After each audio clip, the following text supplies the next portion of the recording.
And I am muted, and you didn't hear any of that. And hello, welcome to TNA Top 10 Week 5 football show. And I was going to make sure Andrew was unmuted, but you know, I life beat gets Terry to the mute button this time, and then he didn't unmute himself. We're back. Okay, welcome for Week 5. Let's Football run it down. time, Terry. Listen. I couldn't have been more wrong about this week in football, and that's why I love it so much.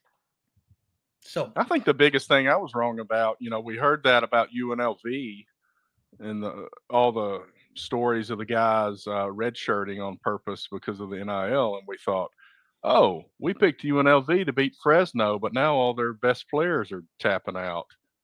Didn't seem like it mattered. No, but to your point, there's a red shirt mass exodus. And so for people that don't necessarily know what we're talking about, it is possible for a player to redshirt if they have not played more than 4 games. And several players, a Washington player, a couple UNLV players, including the quarterback and a running back, several others across the country have decided that they're going to go ahead and redshirt. The USC defensive back, wasn't it? I think, or defensive tackle. He redshirted. They've decided they're not going to play. They're signed to NIL deals. They've already entered the transfer portal previously, and now they've decided they're not going to play. We are in a completely foreign, unknown, uncharted, whatever adjective you want to use, world of college football, Terry. Because it's one thing to pay your player. It's another thing for them to say, well, you know what? I don't think I'll be playing the rest of the season. That's right. And yeah, I don't know. As we've always said, it's going to end up in the courts. Things are going to be changed and not decided by the NCAA. So they've got to be careful how they react to some of this stuff. Yeah, and I mean, I don't have a good I don't necessarily have a good solution to the problem either, other than something you have said, and I would agree with. 5 years, that's it. You're in, you're out. Bye. Yeah. No red shirts. You got hurt. Sorry. You've got that year of eligibility's gone. Right. So everybody gets an extra one. A couple weeks ago, we had 2 7-year quarterbacks squaring off against each other. 7 years. Right. This past weekend, the Louisville quarterback, and I forget his name, but Fromm's quarterback is a 6-year senior. 6 years. He's been in college. He's 25 years old. I believe they said on the broadcast, Terry, that he's married. The guy's married and playing football in college. So I think Bo Nix was married. I don't know. I may be wrong about that. Well, he was either married or engaged, but the kicker for Alabama. He had a grandkid. Yeah. Same way. Yeah. So, so there's that. That's going to be a legal issue. Dave may not like this, but we love Dave. What the fuck has happened to Florida State? And this goes into what we're talking about here with the transfers and the red shirts. Right. Florida State built a super team because they got left out of the playoff last year. Mm-hmm. This super team is 1-4. Right. This is a free fall. And Terry, we've both been on the receiving end of having bad football teams in recent memory. Yep. But you talk about going from 13-0. Now 13-1 if you want to count the Georgia game, to 1-4. That is a remarkable fall with the same head coach. Granted, the players are different. The names have changed. But this is a team that supposedly had 5-star recruits, paid a lot of money from whatever the name of their NIL is there in Tallahassee. Right. And now you've got a quarterback who is hurt. Like tip of the spear or something like that. I'm going to look that up. When did they stop with the extra year because of COVID? That's a good question, Bober. I think this is this group that's going through right now, that's the seniors, is the last ones. Well, there you go. But my point about Florida State is they had built this team, and they have really just not got it done. Not got it done in Tallahassee. Apparently, it's the battle's end. I don't know where I got this idea of tip of the spear. Well, that would have been really good, though. That sounds like a lot better name. Chief Esciola. Osceola. He would have loved that, the tip of the spear. But, yeah, I don't know. Florida State's got serious problems. But this, again, goes to the point. Build a program. Don't build a team. Well, that's where we talk program. about Don't build a football team. 2011 and 2014 Auburn. They weren't that great. But in It's the same 2010, kind they of won the thing. national championship. In 2013, they almost won the national Yeah, they were a minute from it. Yeah. So, anyway, last topic. Well, two topics before we jump into the top 10 or the preview. Importance of 4 downs this year, Terry. Georgia went 5 for 5 in the Alabama game on 4th down. Now, they had to, but it is a 4-down game. And you're seeing already early in the season a lot more teams going for it on 4th down. Utah went for it on 4th down 4 times, got stopped 4 times. Utah does not beat Arizona. So just, now Georgia didn't beat Alabama. We're going to get into the reasons for that too, but they were successful 5 for 5 on 4th down. 5 for 5 versus 0 and 4. But 4th down has become, I think, a lot more important in this season's football. I don't know if you've noticed it at all, but there's a lot more teams going for it on 4th down already, and we're 4 to 5 games in, depending on the schedule. This is a money ball in college football. You're going to do things different. No, I think that you are right. The analytics are saying on 4th and 1 or 4th and 2, you go for it. Yeah, I mean, there's that one guy, I don't know if it's a high school or small college, that never punts, always does onside kicks, and always goes for it on 4th down. Yeah. I don't know what his record is, but that's intense. But it's aggressive. That's what that is. That is aggressive. We'll have some more comments on Florida State on 4 downs in a minute, but we might as well get into it. The last thing is the influence the officials are having on the game, and I can't think of a better example of this, Terry, than Virginia Tech, Miami, right, Friday night. For anybody that saw the game, you feel free to weigh in our chat here. The end of the play, Hail Mary, 7 guys in the end zone. Touchdown is called for Virginia Tech. Upon review, it is overturned.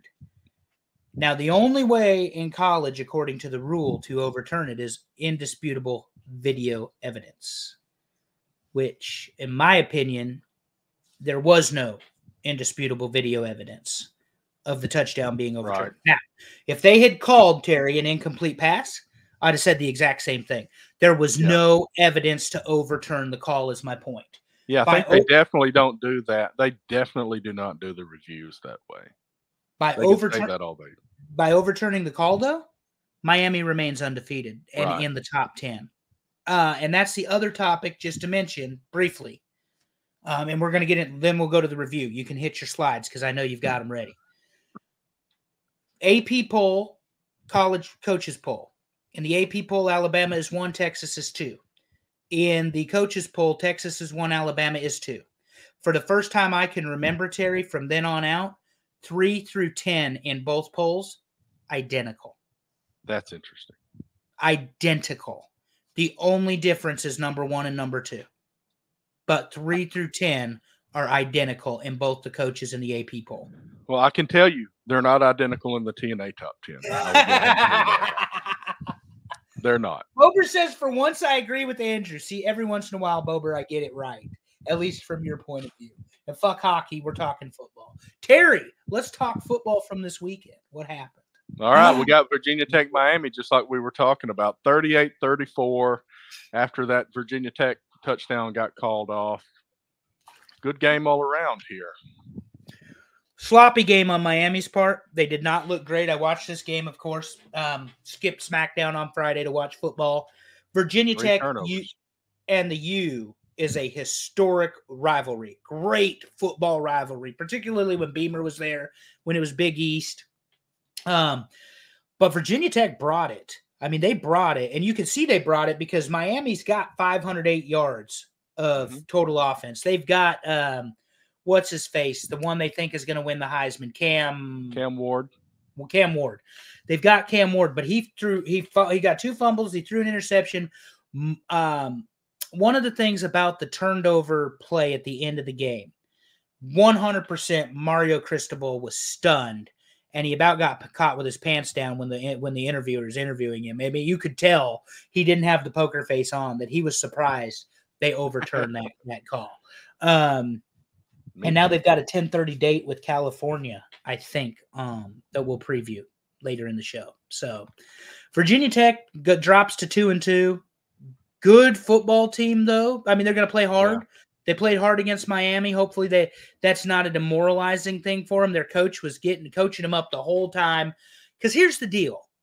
They came into this game an 18.5-point underdog, and it took a referee's bad call to take the game away from them. They beat Miami Friday night.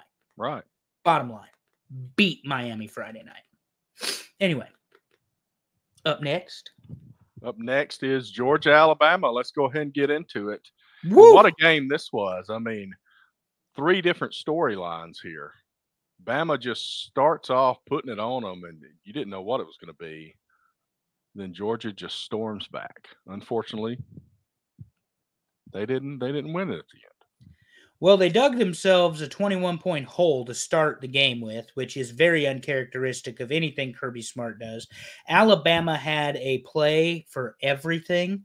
Ryan Williams, 17 years old, is the real deal and plays with a maturity level that is insanity. There's a reason that Kalen DeBoer made him a priority to get. When Saban retired, Williams was at the top of the list of players we need to make sure we have. There's a reason for that. Here's something very uncharacteristic of both teams, though, Terry. 500 yards apiece of total offense. Right. 75 points scored in this game. They can do it when they need to. We talked about it last week. Jalen Milroe can do everything from the empty set to the trips to the, he can hit every pass, wheel, slant, go, curl. And then Carson Beck. The interesting thing is Georgia loses by a touchdown. They have 4 turnovers. And that last 10 minutes of the fourth quarter, if y'all got Hulu or anything like that, is totally worth watching again, because Georgia is coming hard, and Alabama had an answer for most of it. Man, that looks like an Auburn game. Bunch of turnovers and lose by 1 score. Mm-hmm. Well, very uncharacteristic of Georgia, though, to not play strong. And obviously, Kirby Smart and his DC did their job in the second or in the halftime, during halftime, Terry, because Alabama scores 11 points in the second half, and those last 8 did not come till the last, 2 minutes and 20 seconds of the game or something. It was right at the end. Other thing I will say, with this win over Georgia, Alabama obviously catapulted to the number 1 spot in the AP poll. Mm-hmm. But Kalen DeBoer is officially the head coach of the Crimson Tide.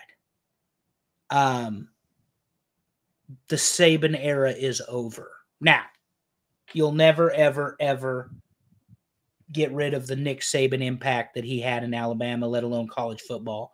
I mean, the man won 6 national championships there as the head coach in 17 seasons.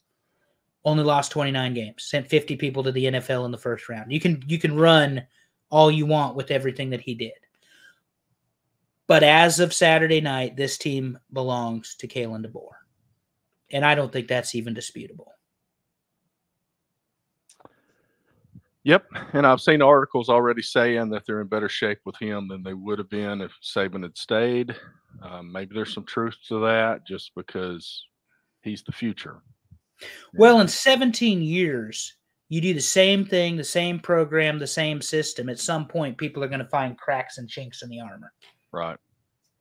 And Kalen DeBoer, and this will be my final thought on this, has won everywhere. Mm-hmm. South Dakota, he won at Fresno, he won at Washington. You know the difference between those programs in Alabama, obviously, Terry. Alabama's got 18 national championships and a multi-million-dollar budget. You know what those other schools don't have? Any of that, with the exception of Washington does have a national championship, but not 18. So my point is, now you're giving a guy who's used to operating on limited resources at best a wide open checkbook and saying, Right. go win us football games, you know? Alabama might have the inside track to the SEC championship game now because Georgia still has to play Texas and Tennessee and several others. But anyway, let's move on to the next game. Next game, Kentucky goes into Oxford and comes back with a win. And we kind of hinted at it last week, not guessing that they would win, but just knowing that Stoops has a good defense. But you and Dave did. I said expect that Ole Miss would win by 35 points. Reason being, it was time for Lane to put the foot on somebody's throat, and it was in Oxford, and it was Jackson Dart. And Mark Stoops, Mike's his brother. Mark Stoops just showed why you can never overlook the University of Kentucky. I'd say this is their biggest win since they beat Florida in 2007, where Tebow gave the speech after the game. They put the speech on the wall there in Gainesville. Yeah. I'm pretty sure this has got to be their biggest win since they knocked off Tebow and Florida back in 2007. But so far this year, Kentucky's not undefeated, obviously. But they had a 1-point game with Georgia, and then they go into Oxford and win. And look at what they did. 261 total passing yards for Ole Miss, which is air raid. Right. Lane Kiffin's going to throw the ball, but he only threw the ball 27 times against Kentucky's defense. And Jackson Dart is a top contender for the Heisman Trophy, or he was before this particular game. And Kentucky didn't do anything glamorous, Terry. They just played their game. They just played their game. Right. And that's what they do. Anybody that watches SEC football, Kentucky is probably – there's a couple of them that are this way, but Kentucky and A&M are those teams that you don't want to just say we're going to beat. And Georgia's got one coming up too with South Carolina. You got to be very careful with those three teams. Anyway, who's up next, sir? Next is Illinois at Penn State, and this Penn State 21-7, 2 turnovers by Illinois. Pretty low-scoring affair. Penn State's defense is as good as we thought they were. Obviously, they got the interception, got the fumble. Held Illinois to 1.1 yards rushing and only 185 yards passing. And it was in Happy Valley. Mm-hmm. So Penn State should win. But this was a real slow back and forth game. And again, the refereeing, both Belima and James Franklin losing their mind over some of the calls that were being made in this particular football game. All right. Well, I mean, Illinois has looked good this year. So it's a good win for Penn State. We always talk about Penn State not being able to win the big one. So this isn't quite the big one. They got some of those coming up, but a good win for Penn State. It's a good win because Illinois is always a team. This is the team that took them to 7 or 9 overtimes, whatever it was. This was that game, Terry. The Illinois is always a team that plays Penn State tough. So it's a good win for the Nittany Lions, and they'll move on. Speaking of moving on, let's go to Arizona, Utah. You spoke of this one earlier. Utah with a backup quarterback, Isaac Wilson, Zach Wilson's brother. Arizona 23-10 win here.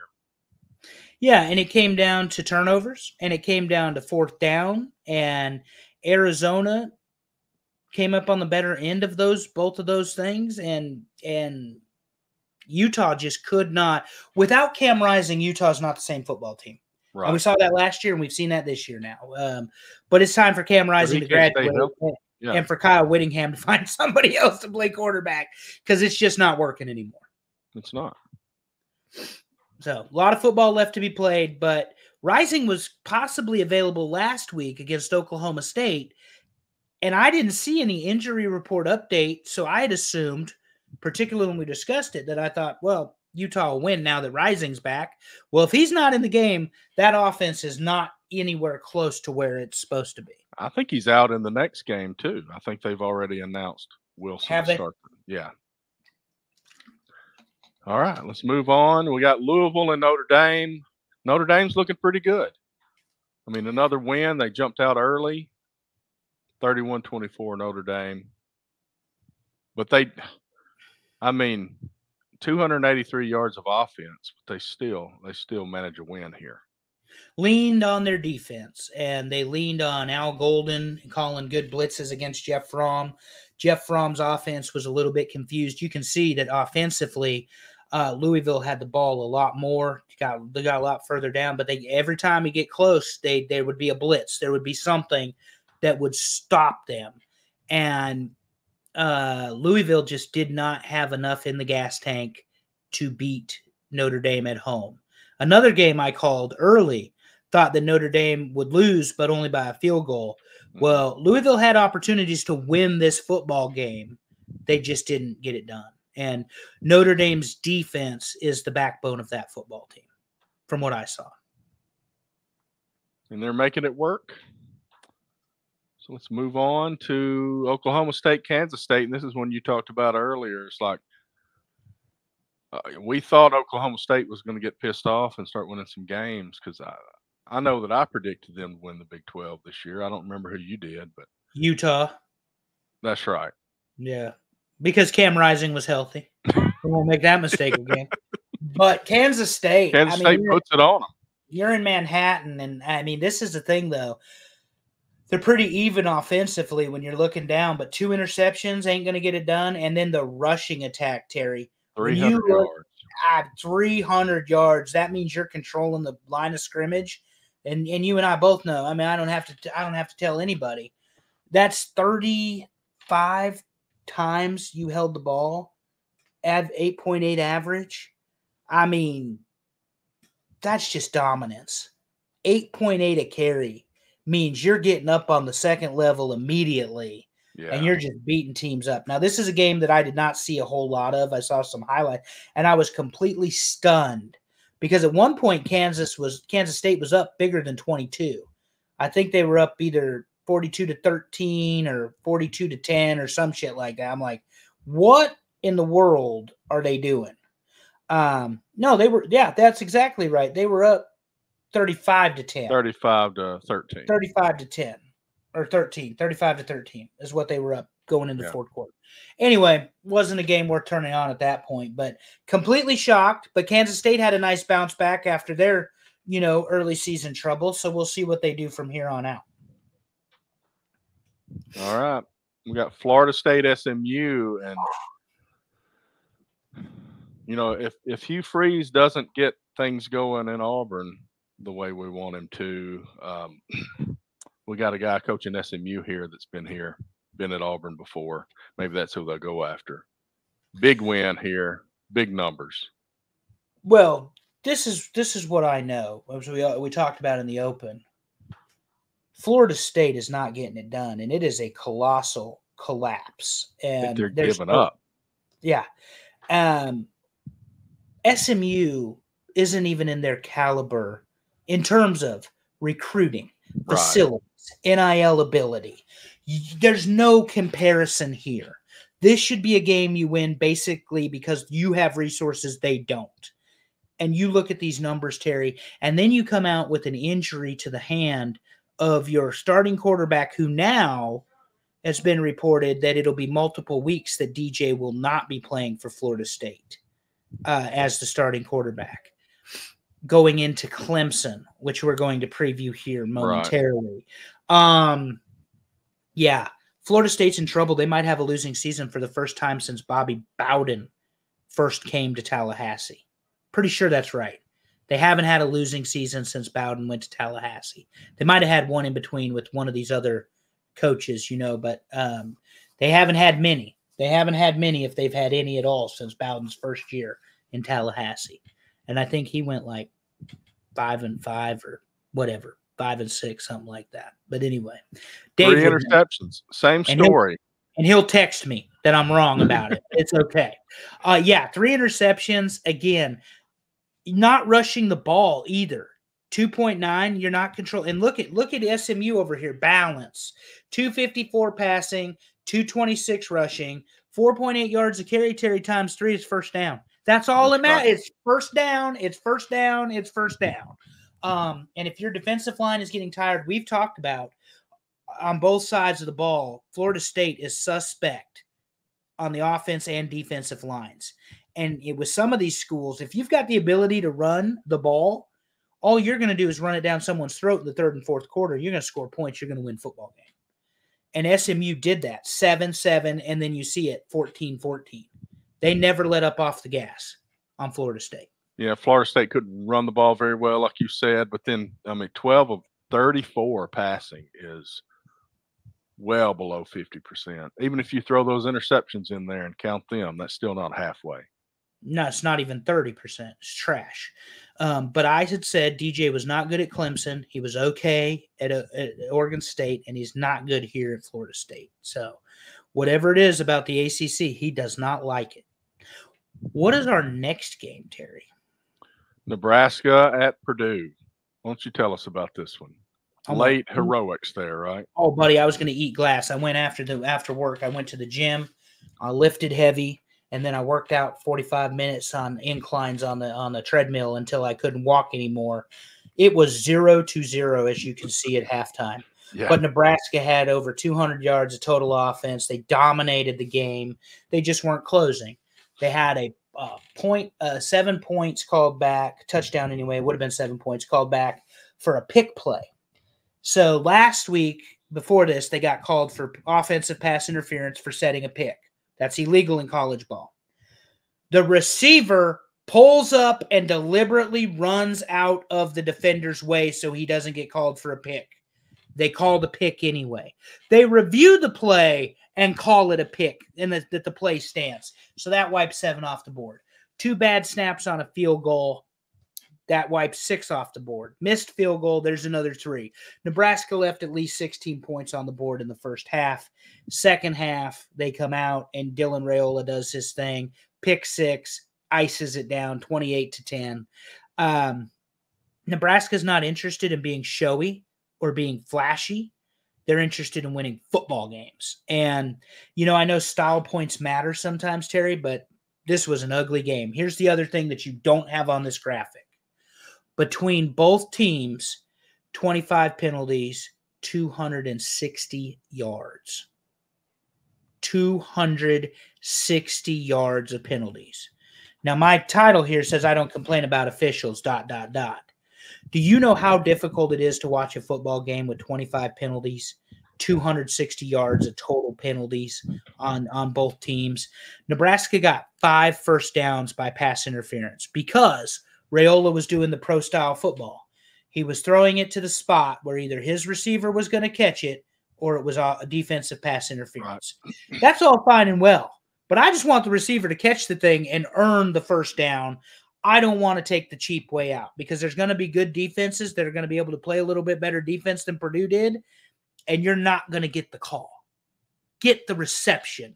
Don't get the penalty. That's my takeaway. They got Rutgers coming in, which we'll preview here. But it was a good road win. It was a good bounce back after Illinois. They started slow, but they really turned it up. And the thing is, box score doesn't tell you everything. Right. They were in full control of this game the entire time. The offense of Purdue had nothing for the Black Shirts this week. All right, good win. And move forward. And you said Rutgers this week? 5-0 Rutgers coming to Lincoln. That's right. Rutgers is looking good. Let's go ahead and start talking about Auburn here.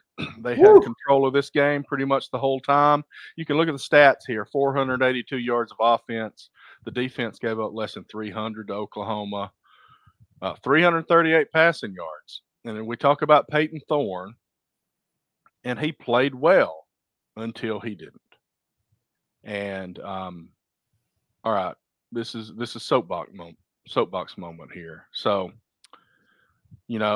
Auburn fans are bickering with each other on Twitter back and forth. There's a lot of complaints about even the defense, giving up some 3rd and longs. But you see these numbers. They gave up less than 300 yards to Oklahoma this week. The defense is playing well enough to win a football game. And the offense, for the most part, is playing well enough to win a football game. But they brought in Hank Brown for a couple of weeks. And everybody wants Hank Brown to play instead of Peyton Thorne, but he's got a 4 interception game, just like Peyton Thorne did. But everybody says, well, look what he's doing. And Hugh Freeze is going to protect the freshman with better play calls. Why can't we protect the senior with better play calls? I think that's what we need to do. Hugh Freeze needs to look and realize who he has is not an NFL guy, and realize run the ball more. And I believe he's the actual guy he's the head coach of that high school team from that movie where she said, run the dang ball. That was Hugh Freeze. That was Hugh Freeze. She needs to come tell him again, run the dang ball, Hugh. Yeah. So I watched the end of this. There was a sequence before the interception where Peyton Thorne throws 3 bad passes. Mm-hmm. And they were horrible passes. Like they were throw it away. Just throw it away. Don't do that. Then he throws the pick. Then Oklahoma scores. Mm-hmm. And then Oklahoma's defense does what they do, and they got it done at the end of the game. Right.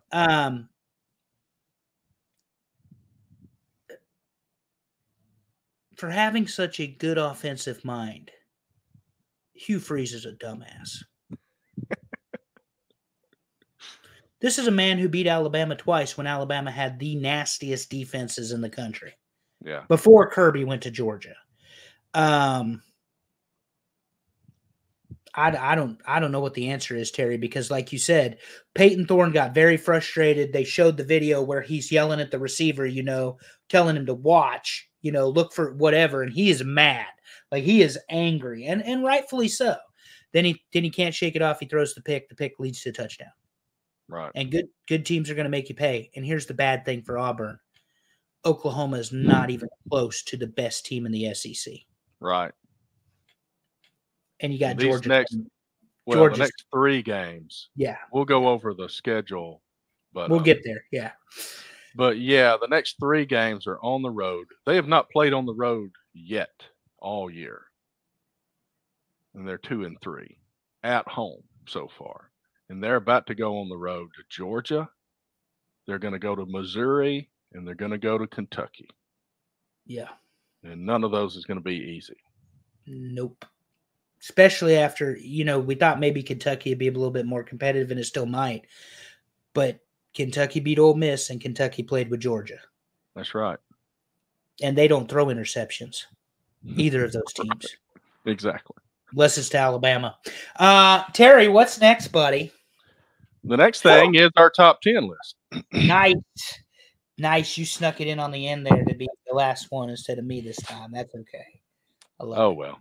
The top 10, are we going to match up with the AP and the coaches poll? We're not, and we're going to not match up with the AP or the coaches really early because number 10 is Clemson. Wow. Okay. 3-1, 2-0 in conference. They had the game against Georgia, the big loss to start the season. They're 3-0 since then, and they're going to Tallahassee this weekend to play a crippled Florida State Seminoles team. Watched a little bit, and I'm going to give you an anecdote, and then we'll move on. Watched a little bit of the Stanford game. Stanford was playing pretty decent with them, I think, the first quarter. And then it was just bye-bye, just gone. So when Jameis was the quarterback and Florida State had that really, really strong defense, they came into Death Valley before Brent Venables was the DC, but Dabo was the head coach, and Taj Boyd was the quarterback. And I don't remember if it was the first drive or the second drive, and this will be one that Dave remembers, and he can correct me in our post-production text messages. Florida State comes out and just whacks Taj Boyd. I mean, they blitzed him. They made him either fumble or they sacked him so far back, like it was 3rd and a mile, whatever. And they kicked the ball to Florida State. Florida State marches it down the field, touchdown. Next play, defense, touchdown. Next play, touchdown. They dominated Clemson in Death Valley, in Clemson, with 90,000 people watching, and just silenced the crowd. This was 2013, I believe, was Jameis's national championship year. You're probably going to see that at Doak Stadium come Saturday. Florida State is going to get waxed, and I never thought that I would say that, Terry, because they can't protect their quarterback. They Right. can't run the ball. They can't establish the line of scrimmage. And while Clemson could have done the turtle and just fold up for the season, they have come roaring out of the gate as the Clemson Tigers that we remember. So I know we're not previewing the game yet when we get there, but I mean, it's going to be a long night for the Seminoles, I think. I don't even know who they have as a backup quarterback that's going to step in and play. Is it the same guy that played the bowl game last year? Probably. Unless he transferred too. Because, they all transferred. Right. So Dave will tell us that part. Yeah, like I said, in post-production, he loves us. So. All right. Number 9, Missouri. And this does match the AP poll. Oh, Missouri, Terry, yeah. Before you move on, I had to look it up because I knew I was right or thought I was. October 19th, 2013, Florida State number 5 travels to Clemson to face the number 3 Tigers. Florida State 51, Clemson 14 in a top 5 matchup. Yeah, it was a one-sided ass whooping. Anyway, what wasn't an ass whooping because they were off this week is the Missouri Tigers, who are number 9. Tell us about them, Terry. Well, they're 4-0, some big wins against some nobodies. They had a close game against Boston College and a surprisingly close game against Vandy in their last game, and they're headed to Texas A&M, and they better bring their game. Yeah, but they got a week off. Sometimes that helps. They've got a week off, and they've got A&M. Now, A&M is one of those teams that's on I'd call them the upper mid of the SEC, I think. Because, damn it, if Elko can't get them to play for him, and that may be one we review. I don't remember if it's in the list of the ones but they were behind most of the time this weekend, and they came back and finished it off to win the football game. And then they get UMass, and then it's Auburn, and then it's Alabama, and then it's Oklahoma. So, I think the Tigers will be fine. I think they've got a few nickups or bang-ups or injuries, and hopefully these 4 help, because you're right, Vandy had no business playing with them. We know Boston College is a pretty good football team, and then, of course, they goose-egg both Murray and Buffalo. But I think this one's tight. We'll talk about it, but it'll be how this is a big game for them. I have Missouri in my rankings. Brian, I don't know what you're talking about. I'm saying this is a big game for them. So, anyway, Missouri, it's a great football team. So we'll move on because we're going to preview them later. What's number 8, Terry? Number 8 is Penn State. No. I think they're number 7 in the AP poll, but we got something like that. They're gonna dog walk UCLA this week. Yeah. UCLA is going to be the doormat of the Big Ten. That's my bold prediction. The win in Illinois matters. Kent State, Bowling Green, West Virginia didn't tell us anything. Right. They get UCLA, and then they get USC, and it's at USC in the Coliseum. And then it's, Wisconsin, Ohio State, Washington. You got some tough ones coming up after UCLA. At USC, at Wisconsin, Ohio State. It's getting tough. But I expect they'll be 5-0 after this weekend, and they are a very, very, very good defense. They are a very, very, very disciplined football team. I don't think, UCLA's got a chance. But anyway, let's see. I think Penn State, normally, they're very consistent. They're going to win the games they're supposed to win, but they're going to lose the games they're supposed to lose, too. Well, they're the same place that the AP has them. Yeah, There's a lot of really good football teams this year, Bryant. We're getting there. Hold on. Let's move on to number 7, Terry. Number 7, Oregon Ducks. Quack, quack. They just dog walked UCLA, and they got Michigan State this week, who's coming off of a rather lopsided loss in East Lansing. They're not in the review, so we can go ahead and talk about it. Ohio State just put it on Michigan State this past weekend, and they did it in Spartyville. the reason when you and Dave were talking about, I thought 25 points was a lot, for the spread. Mm-hmm. The reason I thought that might be too much is Michigan State's one of those teams that it doesn't matter what the record is, they're going to play Ohio State hard. They did not. Right. I think if Dan Lanning can get Oregon to match that same intensity that Ohio State brought, that 2 weeks in a row, Michigan State's just not going to be able to handle it. And if I'm not mistaken, Terry, is that a Friday night game? That's a Friday night game. 10-12 on the Ohio State. It's definitely a Friday night game, buddy. They're playing Friday night on Fox. I've been known to not have that. That's got to be the Fox game. Yeah, Friday, Michigan State and Oregon. It is 10-12. Yep. Yeah, if Oregon can run the ball and do what they do with Dylan Gabriel, they'll be fine. Michigan State, is going to get a pass from me mostly because of what happened last year with their coach. I think they're doing pretty well for their situation. Exactly. So anyway, Oregon at 7 is probably about right because, they're going to slip and fall with the Boise game and the Idaho game. Those two games really did them no favors. But since then, they have played like we expect Oregon to play. So I would expect that trend to continue Friday night against Michigan State. So we are going to have a team that's a little high, and we'll discuss that when we get there. But number 6 is Georgia, dropping from – where were they last week in our poll? Were they number 2 last week in our poll? They were number 2 behind Texas. Okay. So after the loss to Alabama, they whipped Clemson. 1 point win at Kentucky, lost to Alabama. They dropped to 6. Yeah.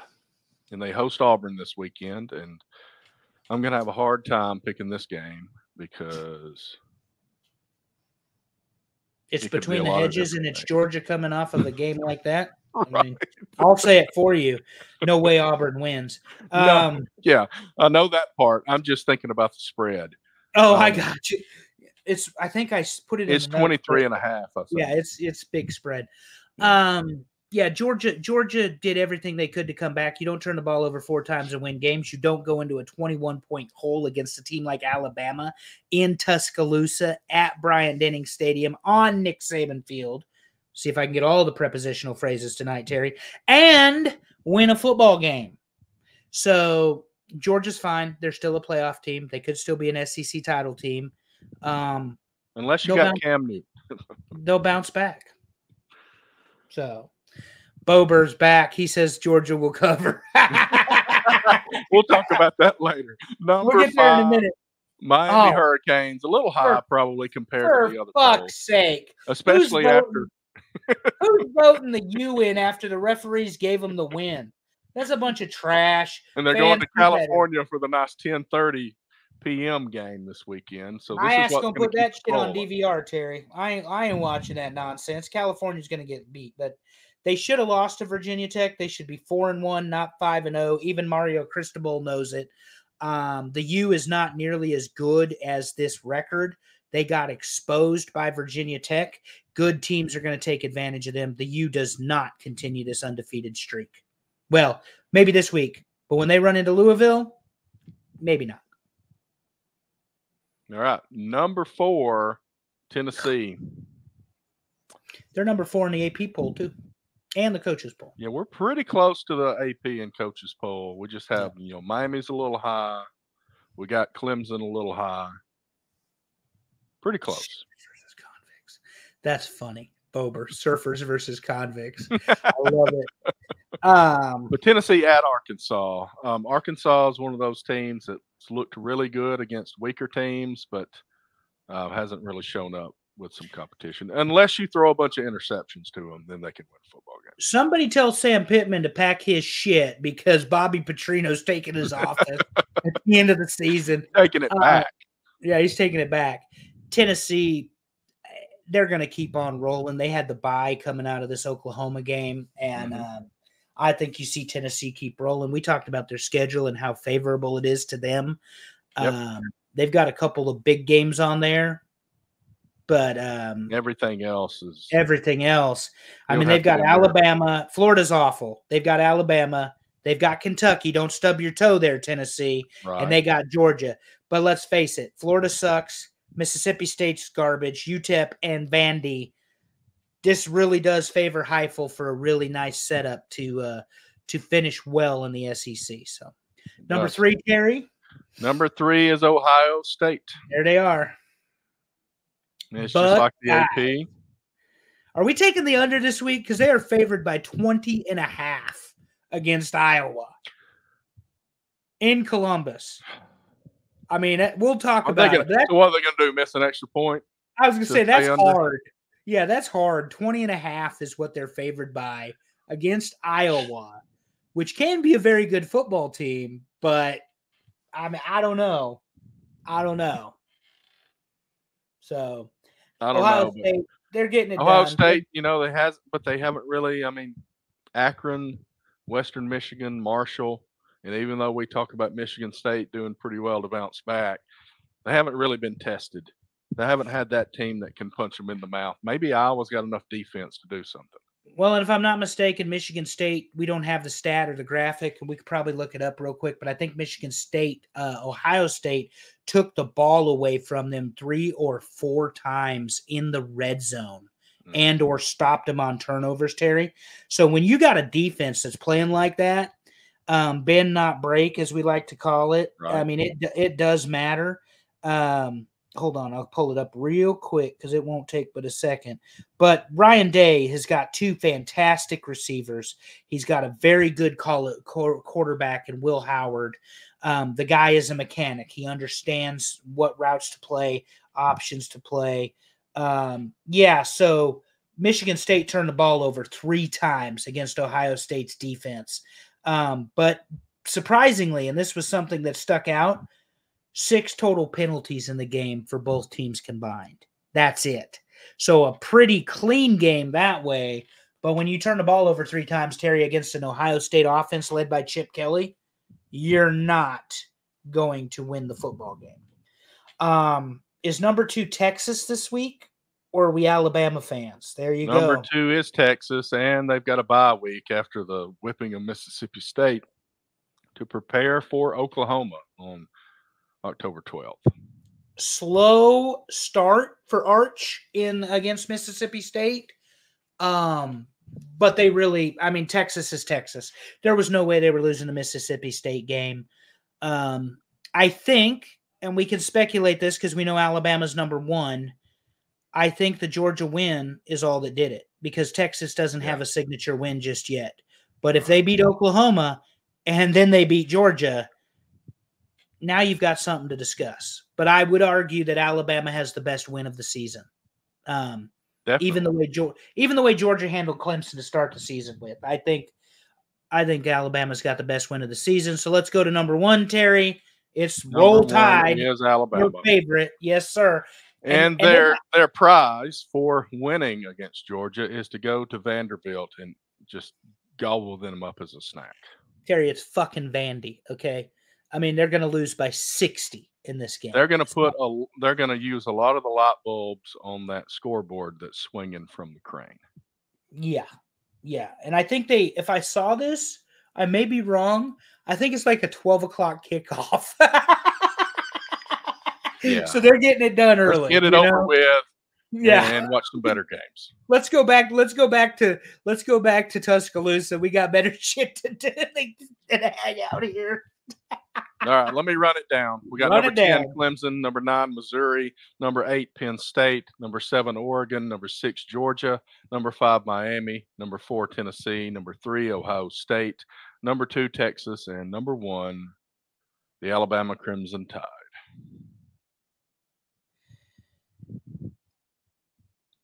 So let's move on to this. Yeah, so my thing is, just on the top 10, I think that, you're emotionally voting for Alabama after that great win because they did have the stop when they needed it. They got the 4 turnovers when they needed them. They played great offense. They look like the Crimson Tide. They surrendered a lot of offense, though, to Georgia, Terry.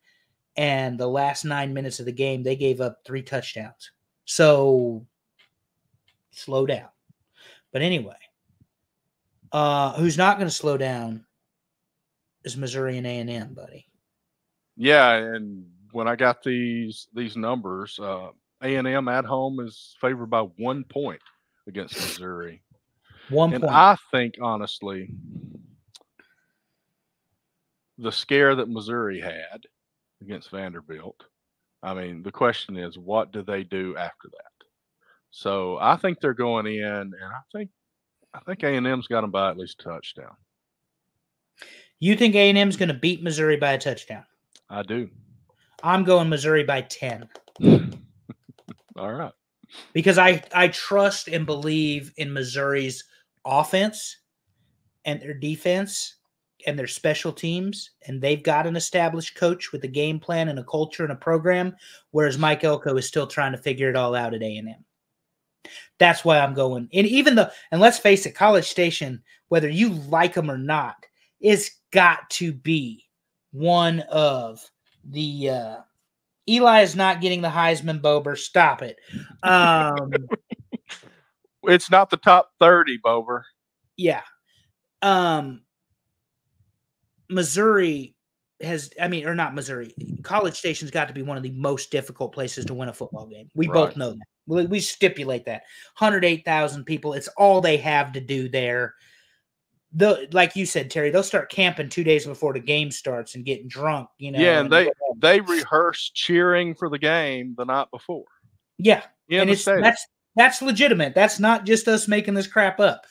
But I think Missouri, after the week off, after the wake-up call with Vandy, they're a much better football team than how they've shown.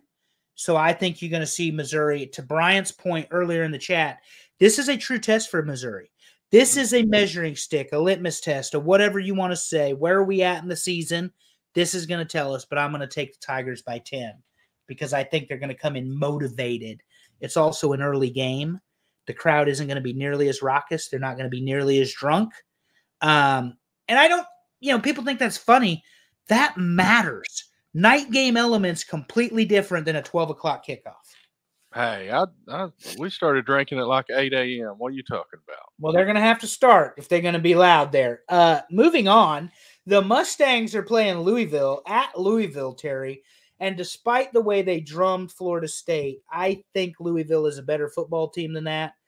And I'm going with the Cardinals. And I think 7 points is probably right. So I'm going to say 9 just to be different. I'll say 13. I mean, I like SMU, but I think they're good against weaker teams or teams that just aren't in it. But I like Louisville here, and they're at home, and I think they're just going to outmatch them. Yeah. 13 points for me. Hawkeyes, Ohio State in Columbus, 3:30 in the afternoon, 105,000 in the Horseshoe. That defense we talked about, 3 takeaways. Cade McNamara at Iowa, question mark for me, Terry. I don't think he's nearly as good a quarterback as they had hoped he would be. Right. Buckeyes, big. That 20.5, give me 35 against Iowa. Because they got a $25 million offense plus a hell of a coordinator there at Ohio State. So I don't have any faith in Iowa being able to score. The question is, how many points is Iowa's defense going to give to Ohio State? 20.5 seems low. Seems like they got to score. I mean, does Iowa even score, or is this a 0? That's the question for me. My question is this the Penn State game from last year where Penn State went in and they just drummed Iowa and Iowa had no answers? And I think that's what you're going to see because this is a high-octane, high-powered, run-by-Chip Kelly offense with a lot of talent, but their defense is equally dangerous. So I'm going Ohio State, and I'm serious, 35 points. 5 full touchdowns in this one, buddy. Yeah, they're stacked. I'll go 24. Yeah. All right. Auburn at Georgia. Auburn and Rip it off, Gary. Rip the Band-Aid off. Oh, so obviously I'm picking Georgia to win this with that 23.5, even at Georgia. Okay. Auburn's defense, like I said, has played well enough to keep them in every game this year. And the thing that would make this 23.5 to me happen to me is 5 turnovers. And they've done it. They've done it multiple times.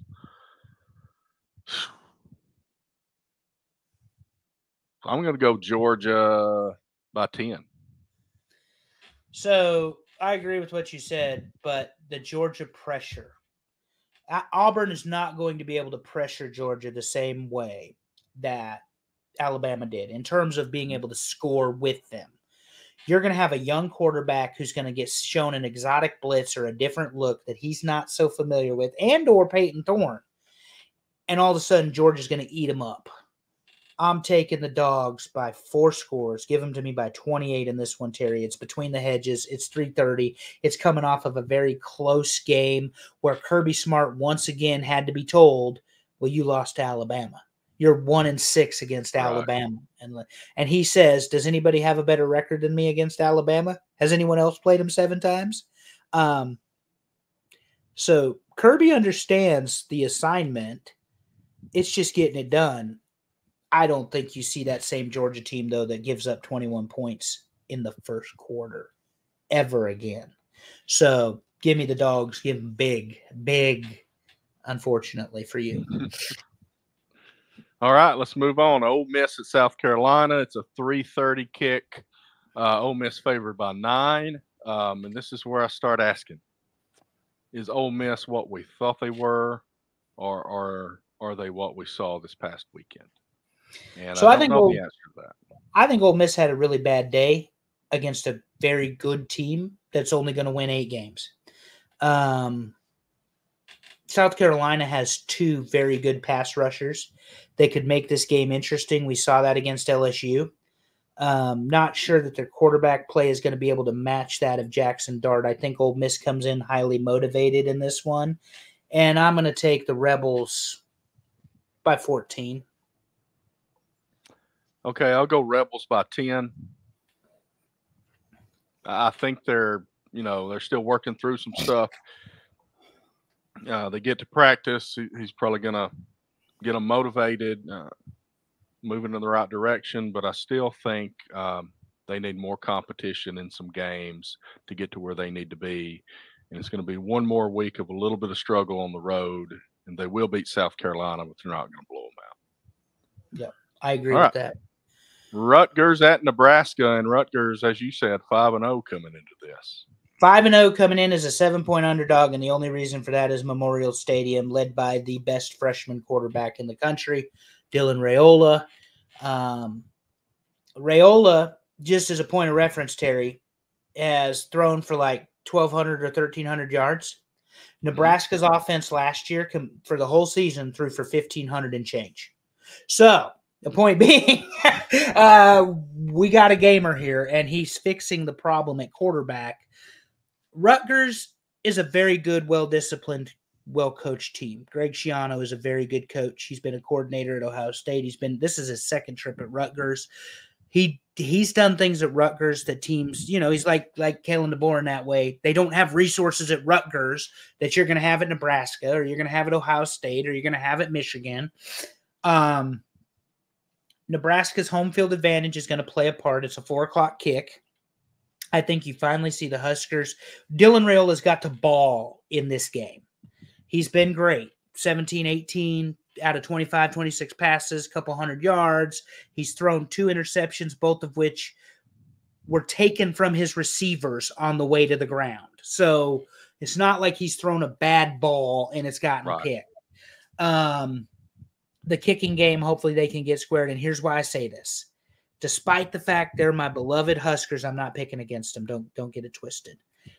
I think it comes down to 1 or 2 field goals, so I'm taking Nebraska by 6 against Rutgers, and it's going to be a tight game. Tight game, I think. All right, well, I'm going to go Nebraska by 4. There you go. All right, so Clemson, Florida State. We've already discussed a little bit, Terry. You lead us off. What do you expect to see in Tallahassee, 7 o'clock? Okay, so the question is Florida State going to say, this is the Clemson game? We got to get up for it. Now, I don't know if this 15.5 favored Clemson number here has moved because of any of the news on the depth chart or the injuries. But I don't know. 15.5 doesn't seem like enough to me. I'm thinking more like 24. I think Clemson by 24 here. Yeah, I am with you 100%. We're on the same page. Clemson goes in and they make a statement and they victimize Florida State.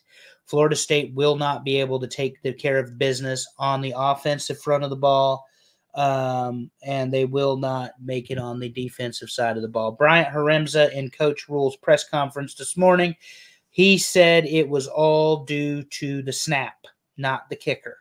I don't necessarily believe that. Don't kick field goals. Let's score touchdowns. You got the best freshman quarterback in the country. Anyway, on this Clemson and Florida State game, Terry, you and I are on the same page, 24 to 30 points. I'll go 24. Just let's agree today. But All right. Clemson is going to make a statement at the expense of Mike Norvell and Florida State.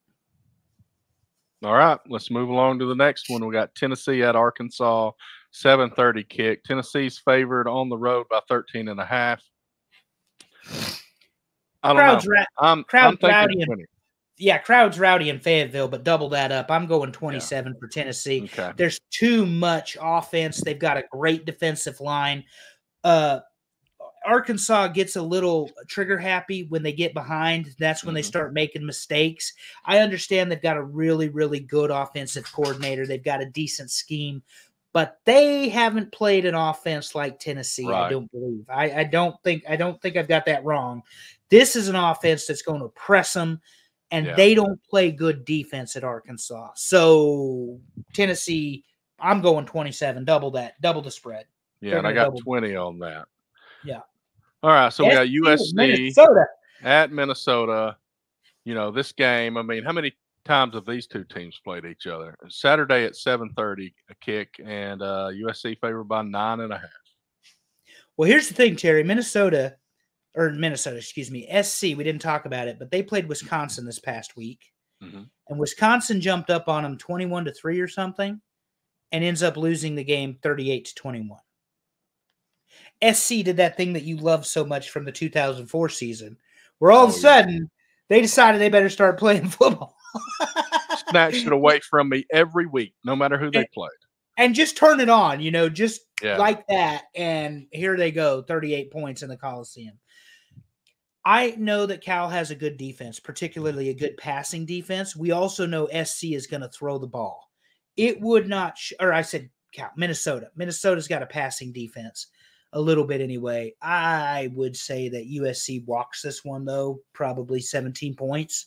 The biggest thing for them is it is in Minnesota, but PJ Fleck doesn't have enough on that side of the ball to keep up with Lincoln Riley. 17 points. Go Trojans. Yeah. Gross. So let's see. They're favored by 9.5. Let me go. I'll say 13. Yeah. Last one, the U that should not be undefeated, 4-1 playing Cal, that does have a very good passing defense. We know Cam Howard is going to throw the ball. Is it Cam Howard? Do I have that right? Cam Ward, excuse me. Yeah. Cam Ward. It's Howard's the Ohio State. Howard. Right. Cam Ward is going to throw the ball a little bit. They're going to try to run the ball some. I think the U knows that they got lucky against Virginia Tech and that they better bring it. 21 points, Miami, over Cal. And I think Cal will keep it close for a little bit, but then the U's going to run away with it. Cal is Florida State's only win, which is an interesting thing. But Cal is a decent football team. You know, if Miami goes out there and they want a nap on this one, Cal can keep it close. But I got to think they're not going to do it after the scare this past weekend. Give me Miami by 17. There you go.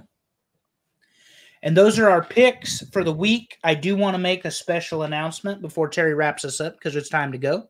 Time to go home. Next week, the champion of the bowl pick'ems, Bryant Haremza, a great Nebraska fan, good college football fan, will be joining us. Look who's on top of the college pick'em, Terry. How about that? We got Bryant, Bober, and T-Weave. I sucked this week and went 4-5. The App State game will not be rescheduled, by the way, for anybody playing along at home. North Carolina got decimated on the western side of this state by Hurricane Helene, and the roads are broken and people are cut off, and it's not Boone, but the other mountain town. I forget. I just lost it. The only way ends by helicopter right now. So that game will not be played. So everybody's got an odd number is what I'm saying, because that game got canceled. But Bryant is the leader. Bryant will join us next week for at least the football show. That's right. He said, I forgot to submit 3 picks. Well, apparently you're better than everybody else, sir. And remember, one of those picks got canceled, so you only forgot 2 picks. So that's you had why, a big lead. Because you got 47, and there's only 50 total possible points right now, week 5. I believe that's right. 49, I think it looks like. Is it only 49? Okay. Maybe that Liberty game that got canceled was one of them, I think. Well, that's the Liberty App State game, yeah. Yeah, that game was on the list, I think. So that's why. It was, and it got canceled. But anyway, it doesn't matter. Brian's going to join us because October the 12th is going to be what he wanted to talk about. That's the big weekend in college football. Texas, Oklahoma, Oregon, Ohio State. Right. Nebraska is off that weekend. There's several other games that we'll discuss. But anyway, we're going to let everybody know Brian's joining us. The reason Brian's joining us, we didn't buy him a trophy. We don't do that shit around here. So he gets to come be a guest picker as his reward for winning last year. And we'll have fun. And like I said, we don't know what the top 10 for the first show is. If Brian's available, he can join us for that. If not, we'll just do our football thing and we'll move on. But it'll be next Monday night, live, 8 o'clock, I believe, Terry. That's what we're telling people anyway, isn't it? It's what it has been so far, unless something happens. 8 and 9. Join us, people. Thank you for voting. Keep voting in the football poll. This was different than what I expected to see a little bit, so I appreciate that very much. Terry, it's all you, man. All right. Thank you, Andrew. Thank you, Allison. Thanks, everybody that joined in. Thank you, everybody that votes. If you have any ideas, try to stay positive, guys, and feed them to us. You can get me at TWeave79. Andrew is at 30-year fan. Allison is at Allison Faye. All that's on Twitter. We also have our social media for the show itself. You can reach us through DMs there. But thanks, everybody, for joining in and voting. And be a champ this week in everything that you do. See you next time, everybody.